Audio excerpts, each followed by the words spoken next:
ಗಗನ ಅವರು 3ನೇ ಸ್ಥಾನವನ್ನ ಪಡ್ಕೊಂಡಿದ್ದಾರೆ. ವಿಜಯ್ ರಾಘವೇಂದ್ರ ಅವರು ಕೂಡ ಶುಭಾಶಯಗಳನ್ನ ತಿಳಿಸಿದ್ದಾರೆ.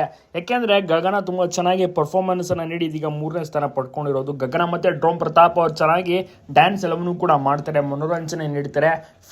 ಗ್ರ್ಯಾಂಡ್ ಫಿನಾಲೆಯಲ್ಲಿ 3ನೇ ಸ್ಥಾನವನ್ನ ಪಡ್ಕೊಂಡು ಅದ್ಭುತವಾದಂತಹ ಒಂದು ಕ್ಯಾಶ್ ಪ್ರೈಸ್ 3 ಲಕ್ಷ ರೂಪಾಯಿನೂ ಕೂಡ ತಮ್ಮದಾಗಿಸ್ಕೊಂಡಿದ್ದಾರೆ. ಎಲ್ರಿಗೂ ಕೂಡ ಖುಷಿ ಇದೆ. ಡ್ರೋನ್ ಪ್ರತಾಪ್ ಮತ್ತೆ ಗಗನ ಜೋಡಿ ಅಟ್ಲೀಸ್ಟ್ 3ನೇ ಸ್ಥಾನ ಆದ್ರೂ ಬಂತಲ್ಲ ಅಂತ. ಯಾಕೆಂದ್ರೆ ಕಳೆದ DKD ಶೋನಲ್ಲೂ ಕೂಡ ಅಷ್ಟೇ ಗಗನ ಪರ್ಫಾರ್ಮೆನ್ಸ್ ನೀಡಿರ್ತಾರೆ.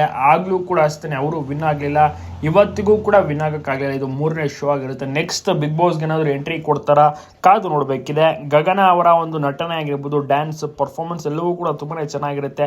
ಬಿಗ್ ಬಾಸ್ಗೆ ಬಂದರೆ ಟಾಸ್ಕ್ ಅನ್ನು ಕೂಡ ತುಂಬ ಚೆನ್ನಾಗಿ ಆಡ್ತಾರೆ. ಸೊ ಹಾಗಾಗಿ ಪ್ರತಾಪ್ ಅವರಿಗೆ ಚೆನ್ನಾಗಿ ಮೆಂಟರ್ಶಿಪ್ ಅನ್ನ ಮಾಡೋದ್ರಿಂದ ಪ್ರತಾಪ್ ಅವ್ರ ಎಲ್ಲವೂ ಕೂಡ ಕೇಳ್ಕೊಂಡಿರ್ತಾರೆ, ಬಿಗ್ ಬಾಸ್ ಹೇಗಿರುತ್ತೆ, ಹೋಗ್ಬೋದು ಹಾಗೆ ಅಂತ. ಆಫರ್ ಸಿಕ್ಕರೆ ಖಂಡಿತವಾಗಿಯೂ ಕೂಡ ಗಗನ ಹೋಗ್ತಾರೆ. ವಿಜಯ್ ರಾಘವೇಂದ್ರ ಅವರು ಕೂಡ ಅಷ್ಟೇ ಹೊಸಬರಿಗೆ ತುಂಬಾ ಸಪೋರ್ಟ್ ಮಾಡ್ತಾರೆ.